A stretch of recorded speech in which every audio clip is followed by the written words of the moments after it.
Welcome back to the Passive Road to Retirement podcast. We are your hosts, Andrew Jarrett and Nick Cooper. Today, we're joined by Corey Peterson. As the owner of Kahuna Investments, Corey strives to provide his investors with stable cash flow returns and long-term capital appreciation by buying multifamily apartments. Corey has managed and acquired over $230 million in real estate across the country. He is the best-selling author of Copy Your Way to Success, Standing on the Shoulders of Giants, and Why the Rich Get Richer. He's also the host of the Multifamily Legacy podcast. He speaks around the country on this subject, including at Harvard and NASDAQ. Corey is frequently featured on Fox, CBS, ABC, and NBC affiliates. Corey, great to have you here. Man, so excited to be on your guys' show. Looking forward to it. Absolutely. No, this is great. So I guess kind of dive right into it. I've heard that you have a Bruce Wayne type of story that kind of got you going here. If you can kind of tell us, the readers or the listeners, that. Yeah. So when I first started in real estate, I was a used car salesman, right? Like that guy, smoking, joking, just the worst kind of guy. You know, I had big hopes and big dreams, but I just didn't quite have the vision yet. And that was about 23 years ago is really when my life changed forever. My mom was married to a man. His name was Bruce. I call him Bruce Wayne. Okay. He wasn't Batman, but he had a lot of money. And he had a home right on Hawaii on the beach. And my mom, thankfully, invited me and my girlfriend, now my wife of 20 plus years, to go. And so we get to the islands. I was like, oh my gosh, what is this? Like this house on the beach was awesome. It was amazing. And I never seen wealth or money like that. And so I just was like, man, Bruce, what do you do? And then he said the magic words. He said that he owned apartments and that he was in real estate. And so I left the island thinking that Bruce was the big kahuna, like he had it going on. And so about 6 months after that trip, I read the book, the little purple book, Rich Dad Poor Dad. Mm-hmm. And I was like, oh my God, that's Bruce. Because Bruce was self-made too. And that's when I got the download from the mothership, right? I knew at that moment, I was like, if Bruce can do it, I can do it too. And so I went on a journey. In 2005, I was like, what do I call? You know, I was ready, I read all the books I could. I was ready to move into real estate. And I was like, what do I call my company? And all I could think about was, I want to be the big kahuna. So I called my company Kahuna Investments, right? Because I wanted to be the big kahuna just like Bruce was. And so that's been almost 17 years now. And now we own far more houses than Bruce ever did. I don't have that house in Hawaii yet. But I started off in single family fix and flip, wholesaling, then fix and flip. And then the one skill set I got really good at was raising private capital. And I found that that's the one thing that has set me up for the rest of what I do now, because that skill set of raising capital is what has allowed me to buy much bigger assets that actually have more stability and predictability as well. And so, so I bought my first apartment in 2011. I bought it for $3.2 million, and I raised $1.4 million of private equity. And then we kept that property for 5 years, and then we sold it for like $8.8 million. So it's been a great success story. Now, I'll do the math on that one to have that type of returns. So that was your first one. Did you go in? What did you do with the capital you got from that sale?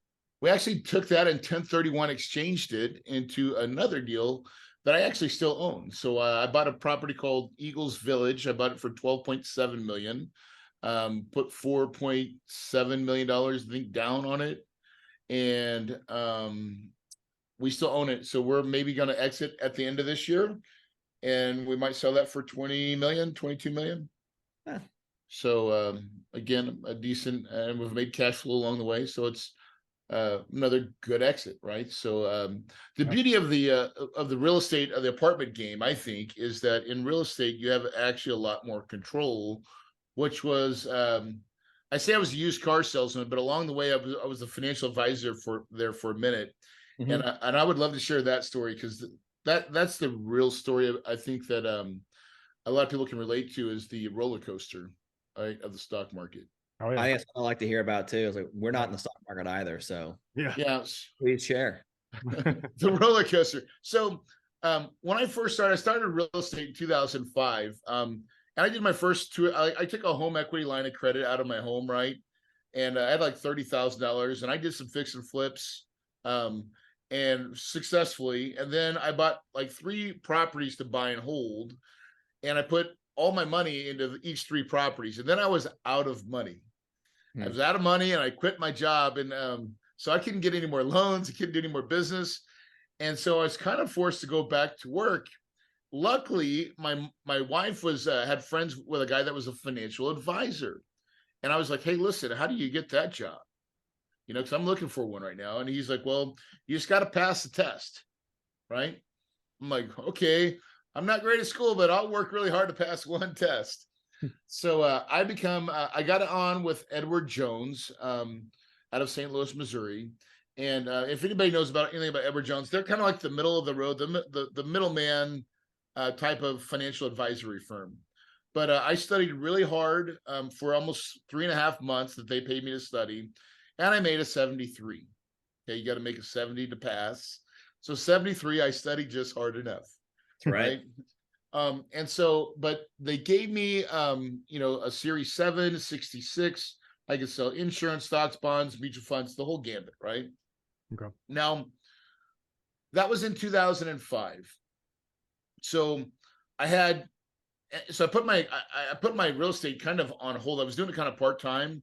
And at that moment, I put it on hold because I was kind of doing my real estate or the Edward Jones thing, the financial advisor thing. And so 5, 6, 7, 8, 4 decent years, started getting some traction. And then 2009 hits, right? And that's, my friend, is when I realized. So let me tell you all the dirty secrets. Okay. Here's the things that I know about the roller coaster, right? And it really is a roller coaster. It's up and down. And most people want to get off that thing because it's scary as hell. It's the only place where they call them a broker for a reason, because they're usually broker than the people that they take money from. Yep. Right? It's the only place where millionaires come and get advice from someone making $70,000 a year. I'm like, listen, I should be asking you for advice. Yeah. Right? But Edward Jones gives me all the smart words to say in these, Investment Fund of America. It's got 74 years of history. And basically, I just learned how to sell from a brochure and talk about the talking points. And now you should invest your money today. I'll put you in a balanced portfolio.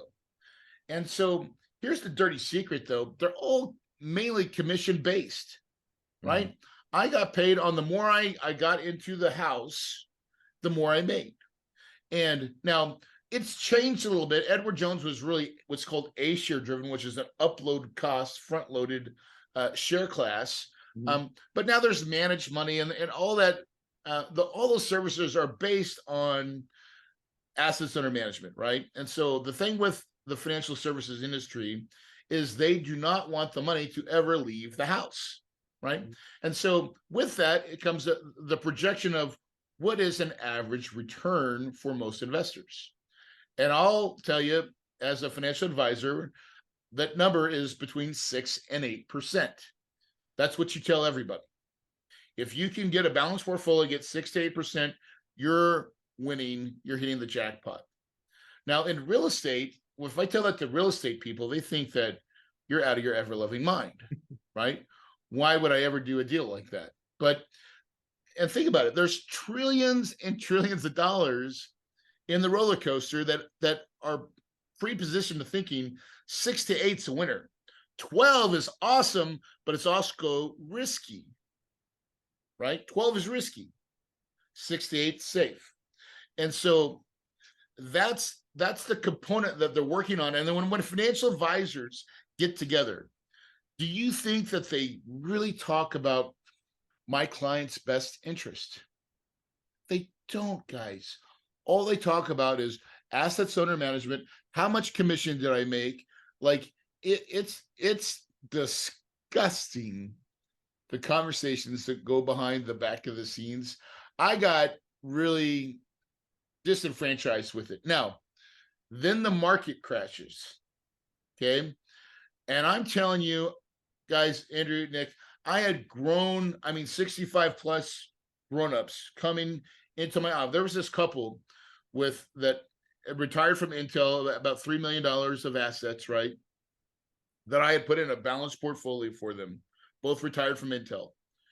They come into my office after the crash, and the wife is like sobbing. She's just distraught. And the man looks like the 1,000-yard stare. I'm telling you. And the question is, am I going to run out of money? And the answer is yes. Yeah. If you continue you have to drastically change your position and what you're doing to live the life you want.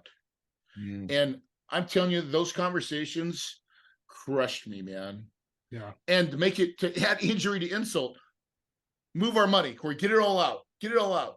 Guess what? There's a fee. I had to charge him a fee. Edward Jones don't let you move money unless someone's getting paid. So you got to charge him. And I'm telling you, my heart left the business, dude. My heart just left it, because I realized at that point, even though I was like, I'm watching your portfolio, I'm like every good financial advisor says, but it's the market, guys, and they can't control it. I had no control over it. So when my heart left, my cells left, guys, and I'm proud to say, or maybe not proud, I don't know, but I got fired from that job.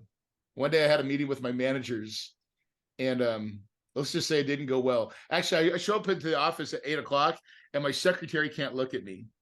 And I know at that point, dude, it's on. I'm like, I got a meeting at 10. I'm not coming out of this thing. But I will tell you something that happened really cool. In the middle of that chaos, I knew I'm getting canned. And I've never been fired. Like, that's a weird feeling to know that that's going to happen. And I remember locking myself in my office. And that is when I made the most gut-wrenching, I'm telling you, everything that I am commitment to myself, that I knew what I wanted to do. Like that little kid that knew, like I knew it was real estate. I knew that was I thought about Bruce. I was like, that has got to be the way.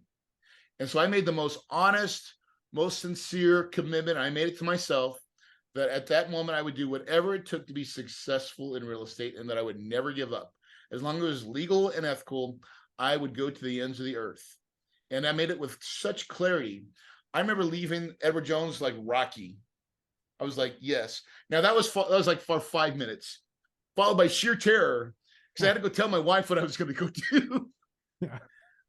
But she supported me, and it's funny how all these things work out. But what I love about real estate is that there's so many options. Like even now, we have high interest rates. We just went through COVID, all these little different things, but I still got levers. I can still manipulate real estate by using my smarts, my intellect, understanding what's going on, and I can touch it and impact it that I can never do in that roller coaster stock market. Hey, everyone. Hope you're enjoying this episode.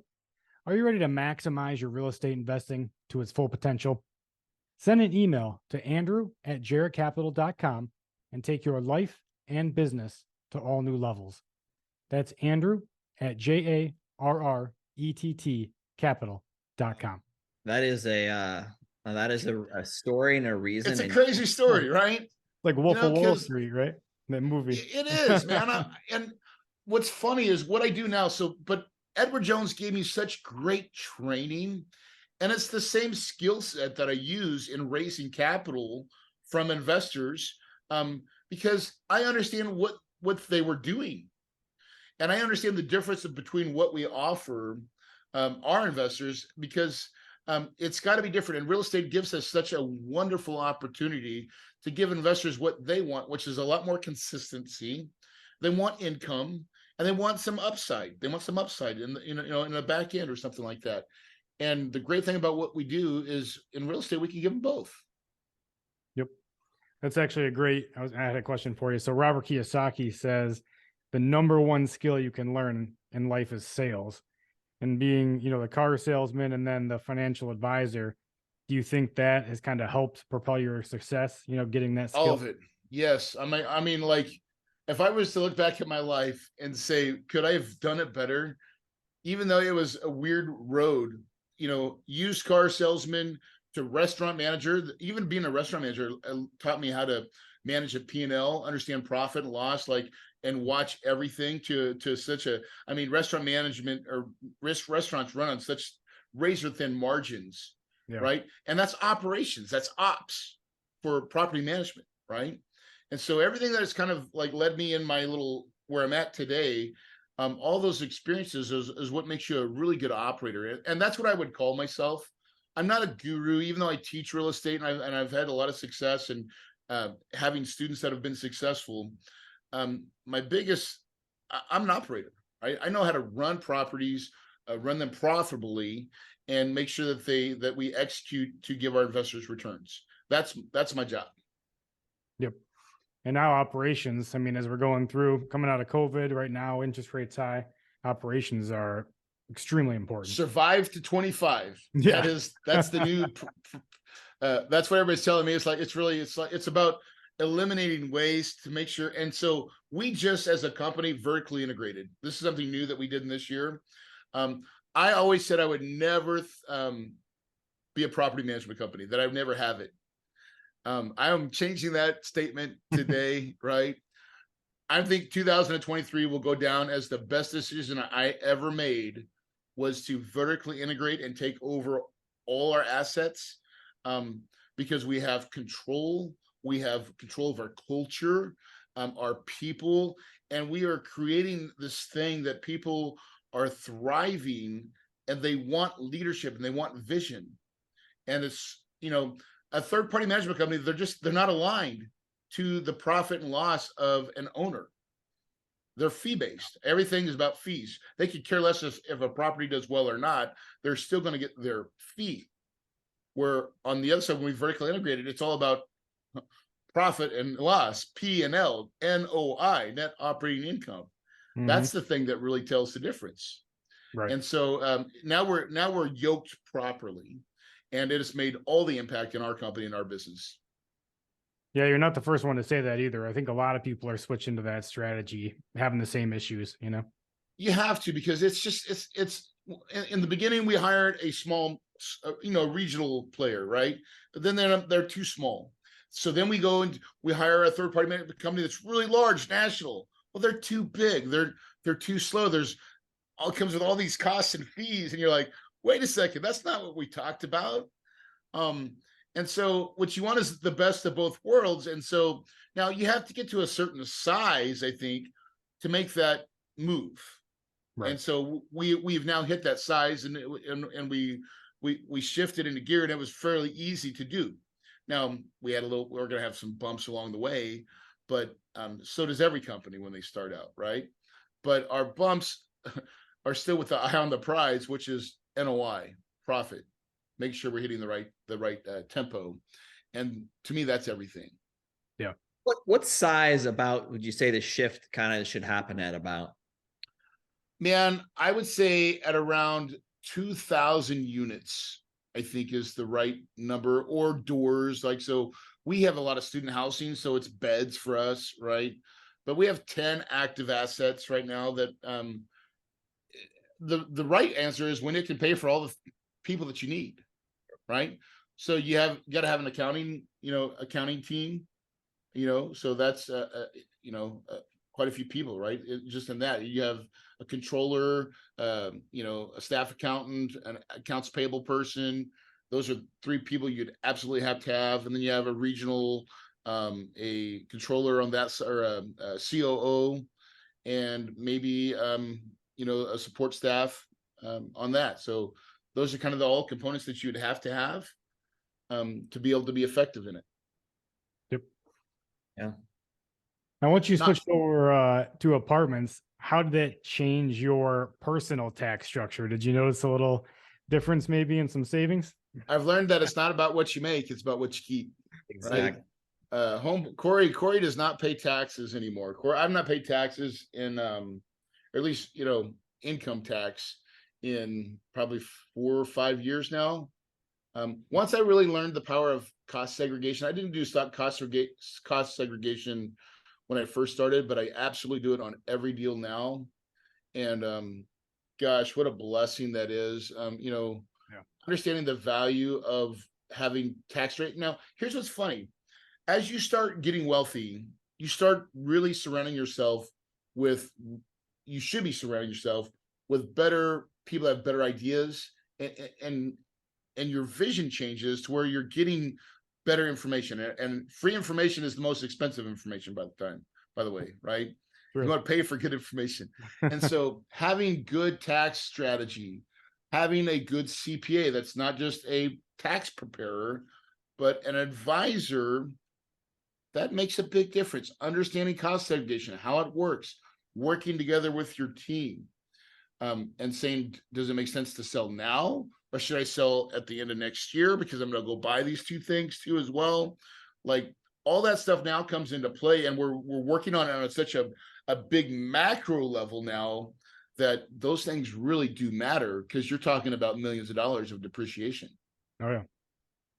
And when you get to share that with your investors too, that's a bonus, right? So everybody gets to win. And I know they're phasing it out now. It's 80%, right, this year instead of the full 100. Yeah, but it's still there, right? So that's just a bonus that you can bring up front. But even with cost segregation with no bonus, right? 32 and a half is what it normally is, right? Or 27 and a half for apartments. Well, just doing cost segregation is 5, 7, and 15. So even just to be able to take the 5, 7, and 15, because the majority of your depreciation is in the 5-year. And here's the thing that a lot of people don't talk about, right? Is recapture. Yeah. Recapture, guys. Listen, if you had a $10 million depreciation schedule, and $5 million of that is in 5-year assets, right? Meaning, and those are like your stoves, your appliances, all the things that are just, you hold that property for 5 years, that is $5 million that now the value is to zero. So there is no recapture on that 5 million. And it's a beautiful thing. Yeah. Most people don't understand that, but if they really understood the power of it, it really is not fair, right? There's a reason Donald Trump didn't show his taxes. And I'm not saying Donald Trump's a great man or any of that stuff. I'm just saying, because he doesn't pay taxes, right? And because he's using the tax code just like I'm using it as well, like all of us do. We want to, we have a partnership with Uncle Sam till we die. And there's this big tax code. And the ones that learn how to master that, you get to keep more of your money to put it to work so it can make you more money. Right. They lay out for you in the tax code, essentially, Yeah, what they do want the you things to do. that the government wants, you get benefits. You're raising money for these deals. Do you take self-directed IRA money, or what's your, strategy for that? We take it all, right? So all of it. I mean, we have self-direct companies that we like to use. We can use anybody's, and that's most people don't even know that they can invest with their IRAs. That's a big education piece for us, right?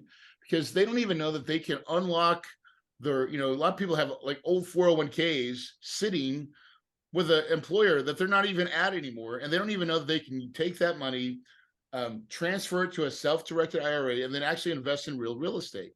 And by the way, when I was a financial advisor, if you told me that you wanted to do that, guess what I would say?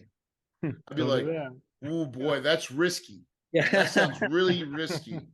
What about the reporting on that? I would start giving you all these other things. I'm like, listen, we got this real estate REIT that I can sell you, another paper asset, right?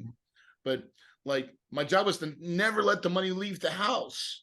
And so and by the way, there's a rule, you can't sell away. So when broker dealers, right? This is like your Merrill Lynch's and all that stuff. You can only sell what they broker, right? Meaning, guess what? They don't broker real estate. So you couldn't even talk about it because it's not something they offer. Yeah. That's a rule, by the way, right? That's a financial advisor rule for FINRA. You can't do that. And so that's why they don't talk about it. They just say it's risky. You shouldn't do it. And because they act like they're super smart about it, but I'm telling you, they have no idea on what they're talking about when it comes to real estate. Most of them don't. That's great. I think shifting gears a bit is that I heard you have a kind of a story about a roller coaster ride from LOI to close that you might want to share. Yeah, for me, Yeah. yeah. So the whole roller coaster ride from LOI to close, it really is one of those things where when you start with an LOI, I mean, that's to get deals today. It is very, very hard, right? And so just to get to an LOI means the whole goal on that is you have to look at the needle. The job is to find needles in the haystack. Like that's my job as an operator is to in the markets that we try to look at about 92 to 95% of all the deals that come in the market, right? That's a lot of underwriting. And most of these deals don't pencil, like it doesn't even make the first layer, right? So then to get one finally, like you're like, hey, I think this one makes sense. Let's go feel the jet. Let's go fly out there. And our job is to kill it. We go out there trying to kill the deal. Now, the ones that survive, that's an LOI. You're like, oh my God, I got this little fragile thing. And then you got to start working with the seller, the broker to actually win that bid. And then winning the bid's only the first step because now we have to do a site inspection, right? So now we're spending money. People don't understand like how much money we spent up front. We don't even know if we got a real deal because in that site inspection, we're doing a forensics audit on the financials, right? Then we're going to do a property inspection. So we're checking the plumbing, the HVAC, the roofs, HVACs, all of it. Because we got, like, I always say there's Waldos. Where's Waldo? There's Waldos on every property. Yep. And all the people know where the Waldo's at except for you. And so our goal is to uncover Waldos. And you do that by having subs go look at the properties. And then actually, I call it my magic wand technique. Every time I have a deal or like I give this wand, I'm like, here, hold on, give it to the manager. It's like, here's the wand. It fixes anything. What are the top 3 things you're going to fix, right? And then they start talking like canaries, like, oh, all this stuff. You start learning all this stuff. And then you take the wand back, then you give it back to the maintenance guy, right? But you got to give a rule. This doesn't fix ACs, okay? Now you give it back to him, right? Because every maintenance guy's like, the ACs are all broke. No, you got to work on those things till they die. But they start telling on the property. So you do all this work. Then you go under contract, and then now you're under contract. And then you have to, sometimes you're like, hey, you didn't tell me about this thing. I found this thing. And so you got to renegotiate. And it takes so much work to put it together. And eventually, if you do it right, you get to close, right? And for us, if we close 3 to 4 times a year, that's an absolute win, right? That's all we're trying to do. And that really it is a roller coaster because it's not guaranteed. We've went all the way into due diligence where we had this one property in Mississippi that we didn't know this at the time, but the manager was a big dog. Like she loved big dogs, right? And anybody that had a big dog, come on in, you should rent from us. Oh, right now, we didn't see this on our first inspection, right? When we did a site visit. So now we're doing our full due diligence. And there's 90% of big dogs in all units. That wasn't in our business plan. And we found some pigs. There was some swine. Little pig. Pet pigs at the property.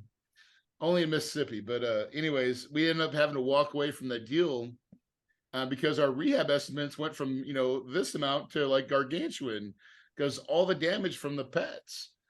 And it just wasn't disclosed. And but some of the best deals you'll ever do, by the way, are the ones that you never do. That's true. Yeah. No deal better than a bad deal. And, those are my most proudest moments when I've walked away and I've had to eat some dollars. But I go away from that thinking, man, probably the best decisions I ever made is those couple deals that I've never done that I walked away from. And no one knows about those are the things that we never talk about. Everyone wants to talk about your wins, but no one ever wants to talk about the dirt or how many times you've stubbed your toe. Have we lost money? Right? We've not lost investors' money. We've done bad deals where we barely got all their money back to them and actually had to come out of pocket. But it's real estate. It's not perfect, but it's a lot better than the alternative. Right. And I think that's the biggest story here is that with real estate, you actually have some control and some levers. Totally agree. Now, I Yeah. guess I probably know your answer to this, but if someone's starting out and they want to generate their first passive income stream, what would you suggest to somebody? Well, I would tell you to learn the how to raise capital, right? Um, Looking back, some of my I have a lot of single family friends, right? And they've done very well. They've done very, very well. But the reason I have a lot more zeros on my net worth than they do, right? And it's a significant chasm, is because I learned how to raise capital. That is the one skill set that I learned to master, and it's just different. Raising money, it's not very comfortable for people to talk about money, or to, because most of us were raised, talk about money. Yeah, taboo. But I find that rich and wealthy people talk about money all the time. And I talk about money all the time now, right? Because I love talking about money. And you learn how to command it, right? And money snowballs, by the way. Money is always looking for ways and operators and people that can put it to work and give it a better return than the roller coaster. And so that's what smart money does, right? And so you can position yourself in a way that you start, and it's baby steps. I didn't do my first deal. The reason I was able to go to an apartment so quickly and do a big deal is because I did a lot of single family fix and flips, and I developed a pool of investors that was, and so it made an easy transition for me. Yep. Now, Corey, if people want to reach out to you, what's the best way for them to get in contact with you? So I would love, if you guys would allow me, I would love to give everybody my book for free. Copy Your Way to Success, Standing on the Shoulders of Giants. All you got to do is text the word book, BOOK, to 480-500-1127. So 480-500-1127. Text the word book, and I'll send you a copy of it for free. Awesome. We'll put that in the show notes as well. And then you can also look at us for the Multifamily Legacy podcast, where we talk about how to buy apartments. Cool. Now, last question before we get into our 5 to Thrive. If you could step into our shoes for this interview, what's one question you'd ask yourself that we did not ask you? Tell me about a deal that didn't go so good, right? Yeah, usually we ask that one too. So, and I'll give you the quick answer is the second deal that I ever did, the first one I did a home run on. Second one, I thought it was so great, right? I was like, I bought a property in Tucson. Now that's only an hour and a half away from me, but I hired the same management company that I was using on my property in South Carolina, which is based out of Atlanta, to manage it. And that didn't work so well. It was too far. Okay. Then my second mistake was I fired them, and then I said I could do it. So I self-managed. I didn't have all the structure that I have now, right? So that was even worse. I finally hired the right management company in Tucson, and in 3 months they fixed and righted the ship. But it was 2 years later, and so we just sold it, and we got just enough money, a little bit less. I had come out of pocket around $600,000 to make all my investors whole. But so we got all their principal back to them, but they didn't make any interest. Yeah. So, that was a lesson. Now, here's the thing. I should have just kept it. I should have kept all my investors and their money and in the deal. And if I would have rode that out for another 3 years, like our plan was, oh my God, because market and real estate, that was in 2011 when I bought that, right? So that was like throw a dart, anything that you did was going to win. I just didn't know it at the time. That's one of the sayings, right? Real estate, time heals all wounds with it, especially cash flowing rentals. If you hold it long enough, it always seems to work out. Yeah. Yep. All right. So our 5 to Thrive. So this is the word association game. Okay. So I'll just rattle off 5 words, kind of rapid fire. Just give the first word, phrase, sentence that comes to mind. The only thing is you can't repeat your answer. Okay. All right. So first one, legacy wealth. Lifestyle. Raising capital. It's what I do. Challenges. A journey worth taking. Mentor. The key to success. And Kahuna Investments. Something near and dear to my heart. I like it. Good answers. Well, hey, I Thanks. appreciate you coming on, Corey. It's been awesome. Those are great. Those are all my words too, right? Cool. We'll talk to you soon. All right, thanks, guys. Thanks, Corey.